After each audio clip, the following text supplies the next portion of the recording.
Hello, David Zritsky for the Bond Experience. Welcome back. Look who's back. It's Marissa. Hello. Fresh off the video that you have seen already. I know you have with Denis Villeneuve that we were talking about. Everybody loved that video. You did such a great job. Okay. Thank you very much. You moved me. I've been telling people this. You moved me from cautiously optimistic to optimistic. That's a great place to be. It was a great place to be. And as a treat, what I said to my wonderful niece was, why don't we watch a James Bond movie together?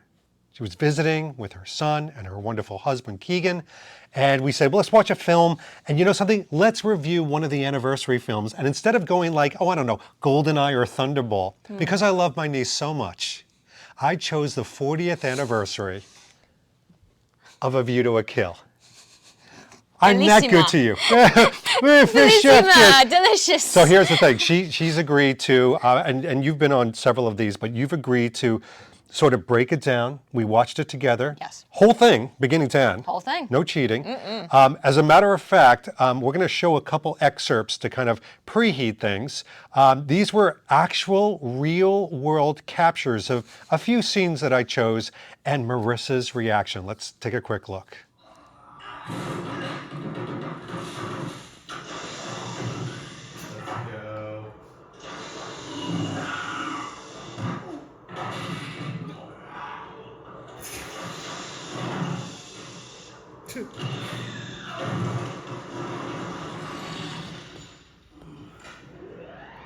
About this.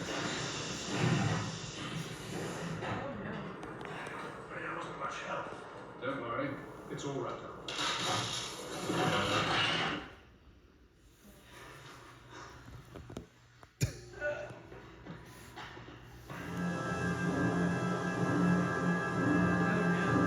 No, Tibbet!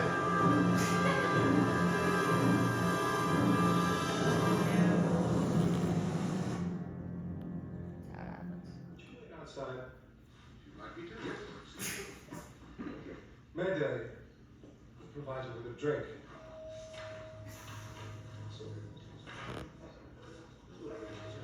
This way.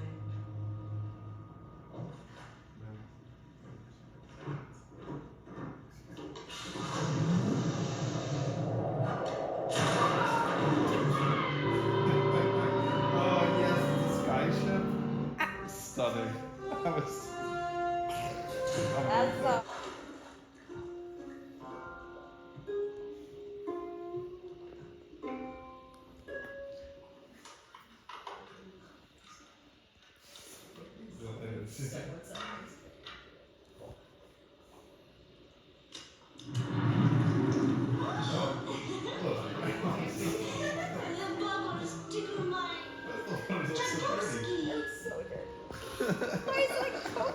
oh my god, why is it so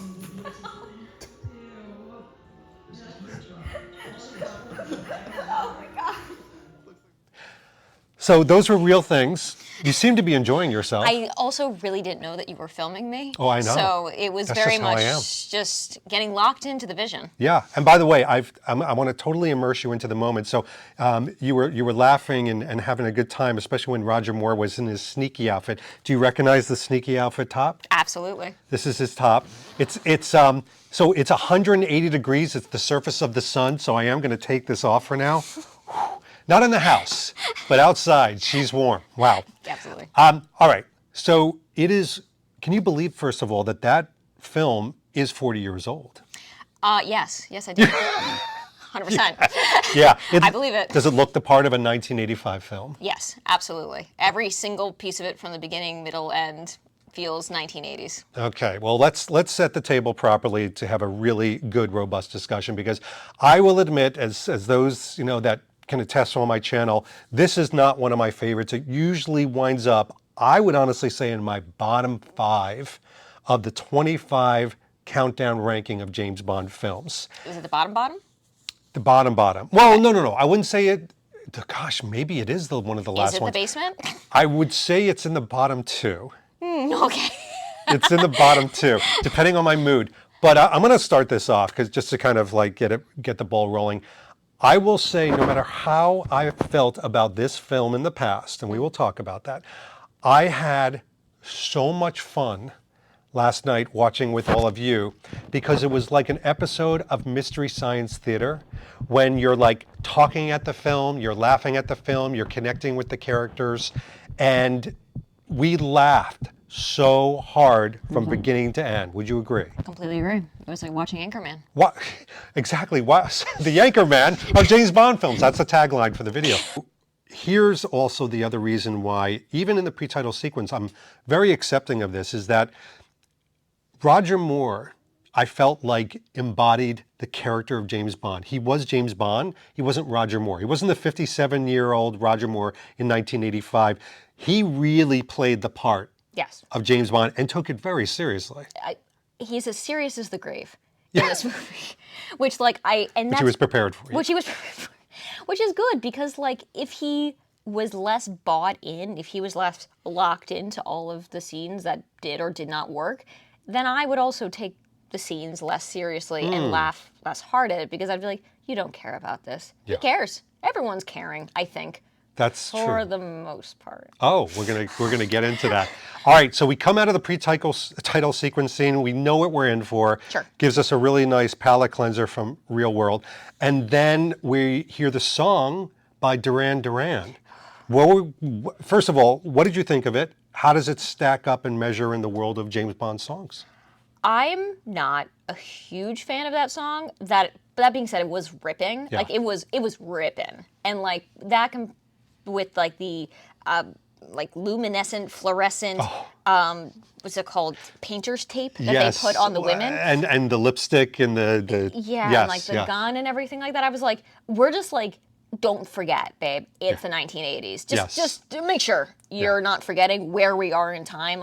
Don't worry, I got you. I got you where we are. So it was of its time, and I respected that it went full in. It wasn't like we're trying to go for timeless. No. It's really not timeless. No. And so in that way, I think it's like a fun little time capsule. Again, making strong choices. Yeah. They don't always work, but they're always making me smile. There was a few points in the song when it's playing and we're seeing the lipstick women and shadows of Roger Moore. We kind of sort of looked at the screen and went, like almost like there it is, like the lipstick, the lasers, the sound. I actually think James Bond movies could, but also should, be a study of moments in history. Yes, yeah. And it doesn't need to be all about the 1960s because everybody gravitates back to the Connery history.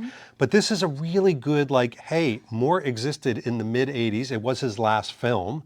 But once Moore's film was finished, then you've got like Timothy Dalton, which is a very different Bond. Sure. It's kind of like, I was listening to the song like, this is an end of an era. Yeah, no, that's a very fair point. I think that it's a really brave choice for them to be like, we're set where we're set right now, and we're going to have to live and deal with it. And again, it's just a really interesting idea of just being like, Roger Moore exists in the 80s. Here's Bond in the 80s. That's it. Deal with it, live with it. And I will tell you that in the Bond community, this song is amongst the favorites because it is something that you can put in your car. You can drive, dance into the fire. Dun, dun, dun, dun, dun, dun, dun. Why do I sound like Peter Griffin? Dun, dun, dun, dun. But everybody loves a good banging song, whether it's Live and Let Die or Chris Cornell. I love both of those songs. Here's my thing. I've only listened to this song once.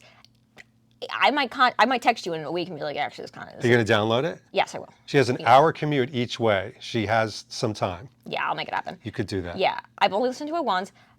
Did I did it get me super hyped for the movie? Yeah, maybe it kind of did actually. I just thought it was kind of ripping. It was it was just like, it was amping me up. Certainly more than the Beach Boys music in the beginning. The Beach Boys, what was that? It was a bad choice. Did they have I'm actually also Somebody really thought it would be funny, I think. But why did they pay for the licensing fees of the Beach Boys for 30 seconds? This is one that was not worth it. No, but this is one of the big mysteries of James Bond. It is. And we'll just never know. But one thing we do need to know, we're going to pick apart some of the key characters. Yes. Before we do key characters, I want to talk about, we had discussions during the film and certainly post-film about, I'm going to put plots with an S at the end. Plots. Exclamation point. Because there's, usually in a film, there's a plot. Sure. And you try to follow the plot. It's either good or bad. This one had plots. Exclamation point, question mark? Is it about, whatchamacallit, microchips? Is it about horses? Is it about Nazis creating characters that are strong but are psychopaths? Is it about flooding Silicon Valley? Is it bringing the prices up, down? What's the plot? It's okay. Yeah. How would you describe that? If How an would I alien describe the came to plot? Earth and said, I am interested in watching A View to a Kill, I assume they're going to sound like that. How would you go, Mr. and Mrs. Alien, this is what explain View to a Kill. What's the plot? Oh, God. I'm ready. A View to Kill is about Roger Moore, and he... Roger Moore, the actor? Roger Moore. All right. Roger Moore is James Bond, Yeah. and then he, hangs out with a really pretty lady with blue eyes. Yeah. Grace Jones is there. She's kicking ass. Yeah. Christopher Walken is out of his body. Yeah. And they go on little adventures, and things do happen. Yeah. And Succession, and then it ends. Well, at this point, the aliens probed you and then eaten you because... I didn't say it was going to be good. Wow. They go to the horses. They go to the horses. They go to horses. They go to the horses, and then they leave the horses. I love Why that do they? I don't this know. movie was so impactful. You remember every second of it perfectly. It's okay. Yeah. The plot doesn't matter, and this is kind of why. This is my whole point. Yeah. Is the movie starts and you let it wash over you. By far, absolutely not even close. The worst parts of this movie are when they're sweating from their brow trying to do exposition. Yeah. Like the scene Oh my where, gosh, yes. was it him and geologist blue-eyed lady and Stacy. Yeah. Classic Stacy. Tanya Roberts, yeah. And is it Small? What is the guy who gets killed? Tibbert? The guy who gets choked out by Grace Jones in the backseat. Well, there's two. The Tibbert? second one. Okay, he's to the the- CIA guy. I don't know his name. Mr. CIA guy. yeah. They're sitting at a kitchen table later in the Oh, movie. yes. And they're just explaining plot, and I was like, ooh, the loose ends of this movie are coming Yeah. unraveled. You could not figure this out, how to do this in a better way. That's when the movie is really bad. That's when the movie is I'm out here on death's bed, just trying to get through this But scene. this is shocking to me. Think about what you're saying.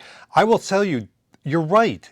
Thinking back on this, there is more exposition moments. Almost every place they're having dialogue, they're trying to explain and advance the Yes. plot. Even when Tibbert and Bond are in Chantilly, that wonderful place with the horses, they're out on the balcony. And that is a plot exposition moment. 5 minutes later with Zorin is a plot exposition Yes. moment. And yet they Unbearable. Cannot pop my eyes and my brain out dust. I'm not listening. But they can't tether it together. But No, you're not at all. saying is, Uncle David, you're missing the point in that it doesn't matter in A View to a Kill. Oh my God, it doesn't matter. If you actually try to focus on that, you're gonna have a really bad time. Just let it wash over you. They're in places, they're doing things. He's looking at ladies. Grace Jones is, picturesque, statuesque. She's doing her thing. Don't worry about it. Don't worry about it. Just watch. Visual medium.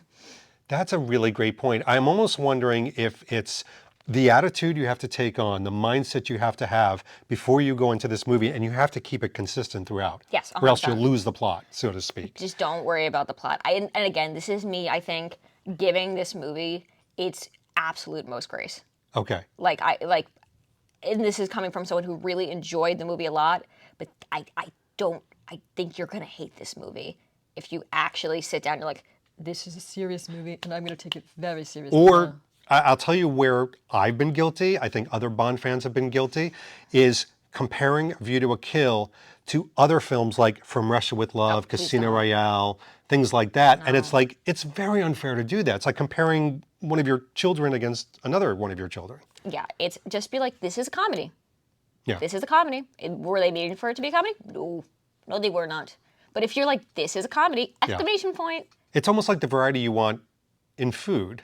I think yesterday you had given a food analogy on this, but the whole idea of sometimes you want milk chocolate, sometimes you want dark chocolate, sometimes you want white chocolate. You just, whatever you're in the mood for. And I think that's a really smart way to think about it.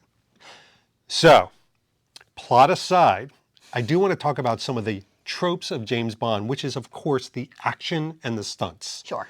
Talk to me about some of the highlight moments of the action and stunts in this, because they all solicited laughter. Yes, 100%. Every single one. Every single one of them. I thought the action sequences were really entertaining. Genuinely so entertaining. Yeah. They added some jokes into it. I like the scene where they're fighting near the Zoran boxes. And I really appreciate that Zoran labeled absolutely every evil misdeed that he did with Zoran Industries. Thank you Did you so like how much, nice just and in case. slow those fights were so you could really follow the punch? It was yeah. like, done. That is where I was like, oh, Raj. You get a little sleepy. Yeah, in his sleepy defense, vibe. even when he was a young James Bond, like in Live and Let Die, didn't fight that well. Yeah, he's not a Daniel Craig. Yeah, he doesn't like to lift his arms up past Or his his shoulders. legs This is kinda- past his waist, yes. Yeah, it's kind of tough for him. But you enjoyed it still. I still enjoyed it. I was laughing a lot, when he gets that guy into The box. The box, that's really, really funny. I even was smiling, laughing at the horrendously bad fight scene in Stacy's house. Oh my gosh. She has no furniture. Girl got some with furniture. the shotgun and everything and Yeah, the cat. Yeah. that felt the most this is a set. Yeah. We didn't even bother to put a couch in this bad boy. Yeah, exactly. I feel like I know too much about movie making, where there was one point watching that last night where I felt like you always have to do rehearsal of stunts, and they make you actually do it 1/3 the speed. So it's like, pick up the vase, give him the vase, take it off. Great, let's do it 100 times over the next week, and then we'll do it for real. And they do it faster and faster and faster. I feel like this was the first time they were doing it. And they were like, "Ooh, we lost all the other film for it." Well, yeah, it's like, guys, that's enough. That's fast enough. We'll over crank it or under crank it in the film, and they never did. No, just slow motion. Talk to me about during the Eiffel Tower. She jumps off, and he's driving Grace the Jones car like this, Yeah. a little kitty cat, Da-da-da. just coming out Yeah. ooh. And then he's driving the car, and the car gets smaller and smaller and smaller because he gets Great. knocked in half. That was super funny. Yeah, that was some great Fun. Yeah, Mr. Beans, awesome, good stuff. You know? Yeah, exactly. I love that. I did love watching that with other people. And again, I think I'm gravitating to the idea that this has got to be a community film. This is not a film please I'm don't going to watch sit this by yourself. myself. Yeah. Oh, please don't watch this by yourself. Yeah. No, watch this with a group of your best friends. I'd say, Have a gin drink or something like that. exactly, Yeah. some sort of libation of your choice. Some ice cream, some chocolate chip ice cream. That was great. Yeah, She honestly, did a stop. little- She's a like, little snack I need some break. ice cream. A I'm little like, bit of that, yeah.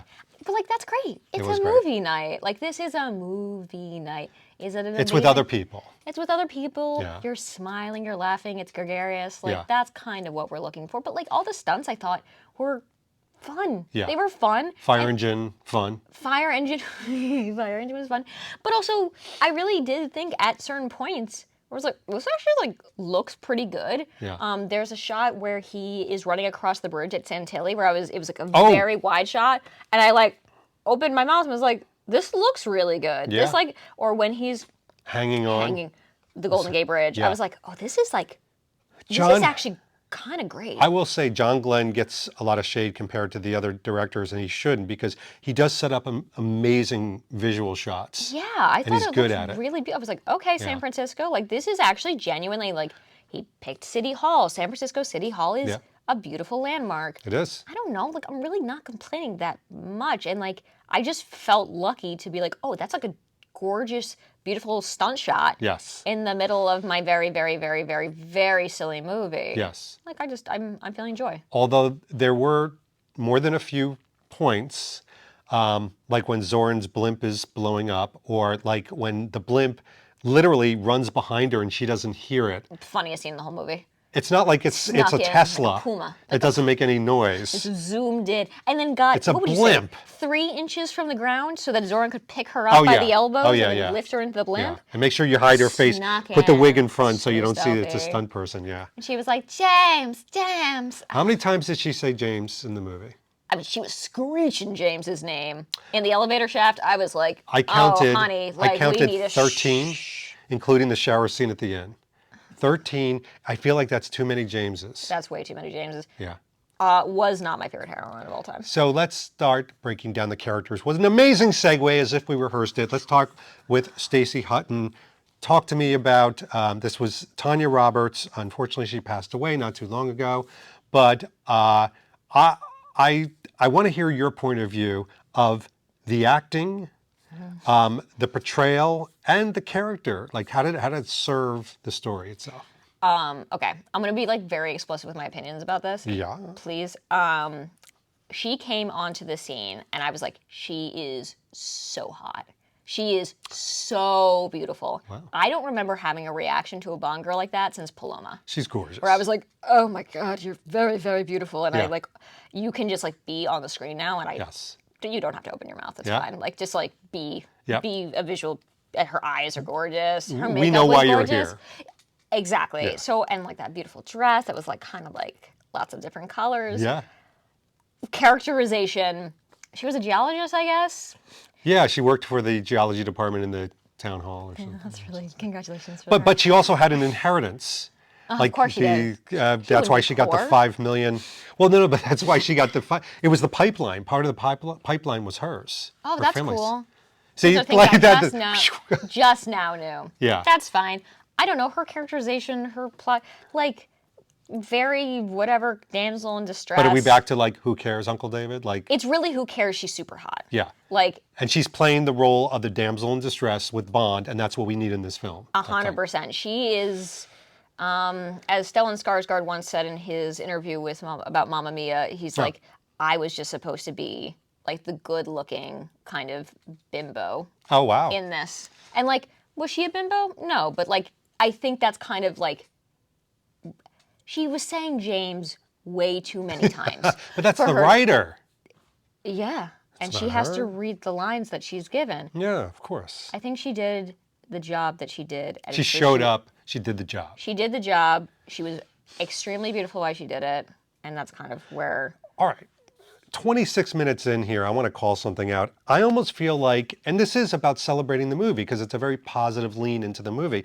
I almost feel like part of what we're trying to educate people on is the number one, the attitude, but the perception you need to have of this movie. So you've got the movie itself, you've got the plot, you've got the, and now you've got the Bond girl. Don't take it so seriously. Like, Oh my God, no. It's almost No. like a trope. Take it as the I trope that it is. don't care at all that she has no characterization that I actually care about. Right. Like, I don't care at all. You're not harumphing. Harumph. I don't care. Yeah. She's so beautiful. Great. I love looking at beautiful people. You're not Sometimes- curmudgeon-y. I like this. No, sometimes it's just like, that's really, you're beautiful. And that's You what wanted I some love. eye candy. Yeah. And by the way, if Bond ever gets away in Bond 26, when Dooney directs it, and he walks away from eye candy, it's almost going to be disappointing because James Bond, you go to the theater, you expect good-looking people, men and women, by the way. Look at me. Look at me. What? The Bond girl's going to be beautiful. Don't worry about this. All right. This is not You're still like, Don't worry about this. easy. It's going to be fine. Easy. It's gonna be Yeah, you're getting fine. ramped. It's going to be great. They're not going to have, like, the Bond girl's going to be beautiful. Yeah. I'm just saying this particular instance, I thought she was absolutely stunning. There was one point in this film where you turned to me, and we were talking throughout the whole thing. It's that type of film. You turned to me and you were like, who's this Tibbert? Like, what is he though? And I'm like, and then your husband said, he's kind of like playing his butler. He's like, no. I mean, who is he? Who is he like? And I said, I think he works for MI6. I think he's like a helping agent, a helper of Bond. He's a helping Sir hand. Godfrey, yeah, all this stuff. But of course, you almost have to lean back and say, it don't matter. It doesn't Like, really it's Bond's matter. friend, and we need to have Bond have a moment where he gets upset and there's a tipping point. That was the last question I think I asked in the movie. Was like, okay, so like, who is he? Who is this guy? He's doing. He dead. Yeah, he's dead now. He already, dead. so it doesn't really matter. Yeah. But yeah, you you can't really ask that many questions. But I do want to call out a pattern that in many films, Bond films, you really do remember what I call the Scooby Gang, the supportive characters that help Bond. And they become characters to themselves. In this film, it's thinner than wet parchment. I mean, you're saying that CIA guy that's out at the table, who knows? Tibbert, what the heck does he do? Who knows? I mean, and honestly, there are multiple people in the M and James Bond scene. Do you know who the other people in that room were? No. It was the Prime Minister. Oh, that's good. Right, but Oh, that's nice. but it's thin. It's so thin. Like, how do these Yeah. characters propel it along? Or are we just of the ilk with this of don't matter? It doesn't matter. Yeah. We're all just looking at people. We're all just seeing people. They're all moving along. Yeah. They're all saying things, and then we move on to the next set piece, and then it's kind of. Oh, listen, again, I want to make this super clear. This is not a good movie, but this is a good time. Yes. And there's a really big difference in terms of how we can feel about a movie when we're watching it. Do you know what? I'm going to call something out, and I wish I could take credit for this, and I still might in the editing room. But your husband this morning at breakfast said it's flawed but fun. Flawed but fun. I feel like those are three words that almost sum up this movie. 100%. Flawed, no kidding, but fun. Yeah. And a Bond film can be flawed and fun. Who knew? We can hold two apples in both our hands at the same time. We can do I it. don't even know what that means. It means we can have two things at the same time. Oh, okay. Yes, like we can have both, and it is both. Yeah, that's you and your food analogies. I love food. So let us move from the goodies to some of the baddies. But before we get to truly bad, we need to talk about Mayday, Grace Jones. Oh my gosh! Because yes. when you talk about eye candy, when you talk about fun, batshit crazy, and whenever she's on the screen, I found her interesting to watch. I didn't care what she was doing. She is so memorable, so much in fact, that when this is an interesting little thing, when they edited this movie, maybe even before, they said, oh, we need to put her on the poster. So she's not on this one, but she's on most of the posters. Hello? Is she? No. No. Okay. But she's on most of the posters. What did you think of Grace Jones' Mayday? Oh my gosh. Every scene, I just like let it wash over me. She was statuesque. She was powerful. She was strong. They highlighted her upper back muscles. Yeah. Like she was like shining. When she's cranking that thing, it's like, I was like, damn. oh my gosh. I was like taking notes. I was like, so like what's like the workout here? Like the tricep workout. Yeah, Because I bicep, need to know tricep. what you're doing here. Yeah. Grace Jones. I don't know. She was very powerful. I love that her eyebrows were, what I would say, like maybe an inch away from her hairline. Yeah. Like it was like she was like surprised, always looking like fierce. Yeah, the fashion. Oh my God, every single, as people of my generation say, she was eating. Yeah. Like she was, every single outfit, like the leather, the high shoulders, just hoods galore. The choices. Oh, they call those snoots. Snoots. She Snoots. was She very had a for snoots. snoot. And she just like, here's my thing. Was she like. Snood. Snood? Snood, not snoot. Not like. Snoot is like a little Isn't Snood snout. that video game Snood. from like the late 90s? You're early 2000s? asking me about a video game? I don't know. The last video game I played was Red Dead Redemption. Put comments below if you know Snood. Regardless, the fashion in this movie for her is absolutely Yes. insane. Every single scene that she's interacting with another living human, you're like, how are you good? Are you real?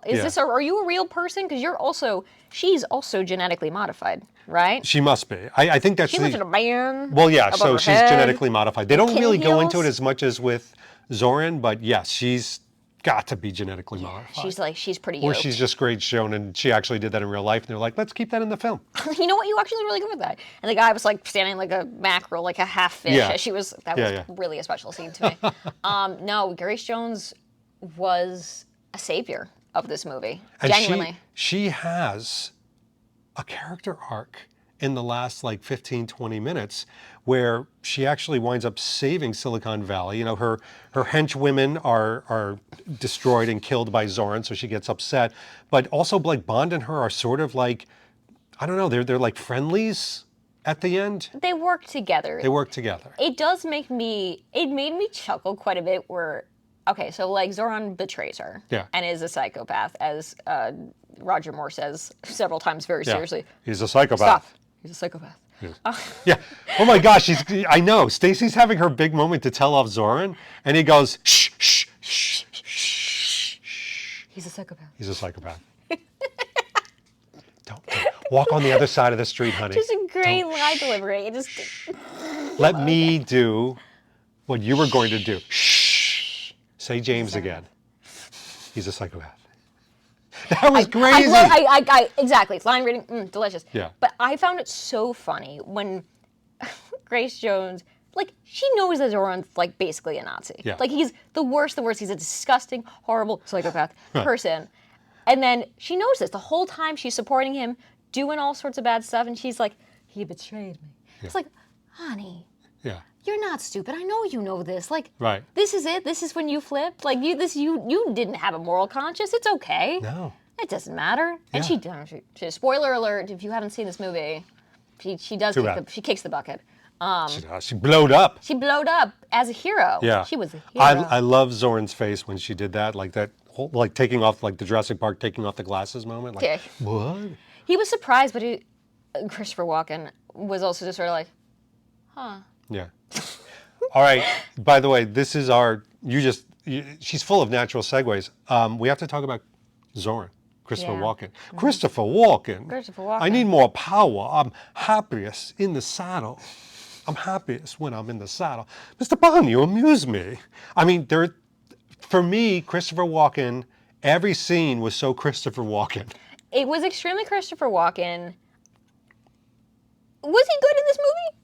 I don't think he was. Okay. And it's okay. Yeah. And it's okay. I love Christopher Walken as much as the next guy. Very much. I am a supporter of him, period. No caveats. However,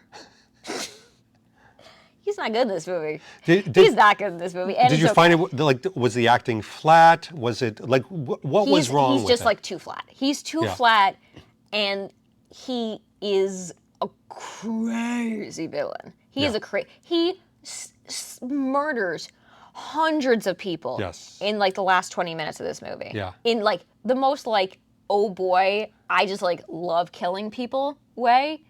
And he's still kind of like a wet paper bag in terms of his acting. Even when he's going for it, he doesn't actually do a lot of inflection with his voice. Yeah. And maybe he's a psychopath. Maybe that's him and his characterization where he's like... He's a psychopath. Shh. Shh, he's a psychopath. He's a psychopath. So he maybe, like, these are all... he's making lots of choices. I just don't think they particularly work in this film. I wish he, like, went up, I would say, maybe, like, 4 or 5 notches. Yeah. Just because... I don't know. Also, his hair was a little brassy. His hair was, like, a little too brassy. A lot of Bond bad guys have brassy hair. Yeah, that's completely fair, but he looks like... Skyfall. Yeah. Yeah, that's... But somehow that worked a little bit better. Wow, he's amazing in that. He's like bleached hair, washed out. So I had a comparison that just hit me for the first time last night when we were watching this. It feels almost like Safin from No Time to Die. I always felt like Safin from No Time to Die, his motive was very weak. His motive is basically revenge because Spectre, killed. But why is he trying to, like, poison so many people and destroy the world? Or is he a mercenary and he's trying to sell stuff? With Zorin, I had so much time grappling with the why. Why is he doing what he is doing? If it's money, then why is he a psychopath? And now if he's a psychopath and you can't reason with a psychopath, I almost feel like James Bond should be in the room going, shh, shh, shh. Hey, relax, David. He's a psychopath. Don't talk. Let the big guy talk. I really had trouble with his motives. And then also, there were times where he had really good reasoning and understanding, and then times when he was just machine gunning people. Why?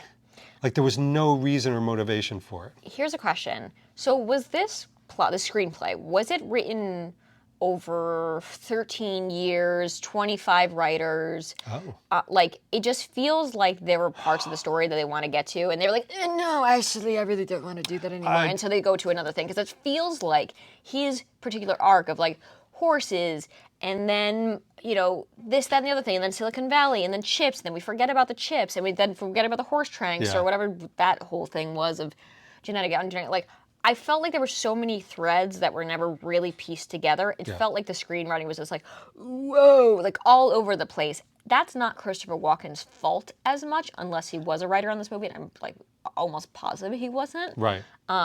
He's just doing what he could do with the material.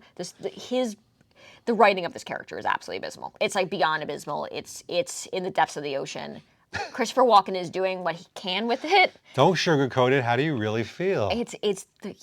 His arc is the opposite of Sanchez, a movie that I really like, License to Kill. She loves License to Kill. Sanchez is clear as crystal. what he thinks, what he wants, what Yeah. he's doing. Yeah. That's It's business for him. it's a blessed thing. But I can't, yeah, that's a great point. I mean, I think, and again, we can't ignore, as fun as we were having, even with Christopher Walken, I can't get away from the fact that we have these comparatives to other Bond baddies Yes. that were either written well, or even if they weren't written well and they fall apart, they had a strong motive.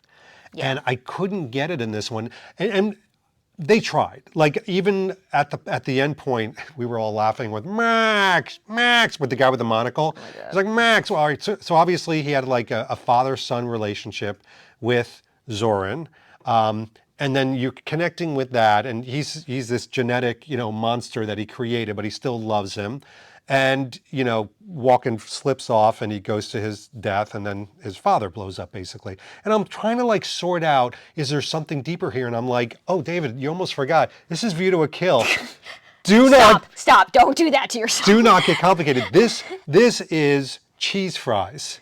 This is a big messy plate of cheese fries, or even like everything nachos, where it's just like, don't look. Don't think about what you're eating. Just get that cheesy, snappy, crunchy goodness and have a good time. You may regret it later.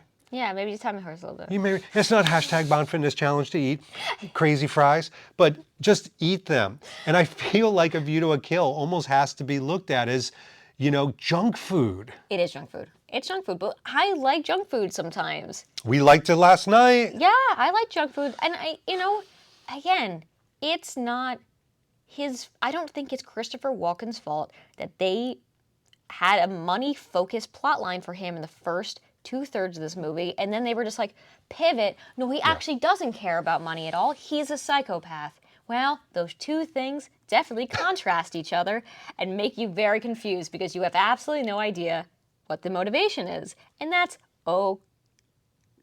It is okay. It's okay. It's okay. It's okay. Because junk food's okay. Because junk food Every now and then. Oh, exactly. And I have great news. If you don't like this movie, we have 24 24? other movies that are better for you. Yeah. That are more broccoli-esque. Oh, 100%. Literally and figuratively. I always say to people this, especially as they're exploring Bond in kind of a new vein, there is so much variety. You go to your pantry of James Bond films, and it's really about what are you in the mood for.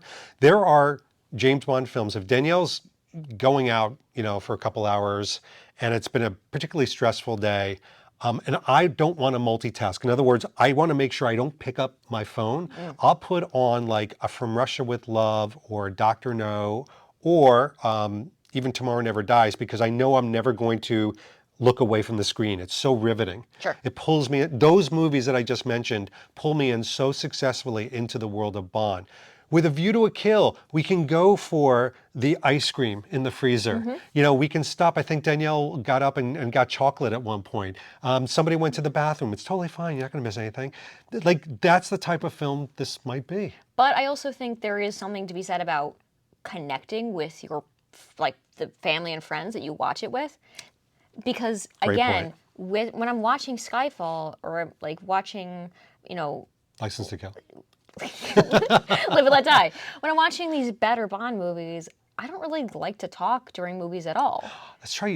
It's not a social moment. It's not a social moment, but this is a social moment. I didn't even think about that. And so it's like, I honestly, this is maybe a super hot take, I think this would be an amazing date.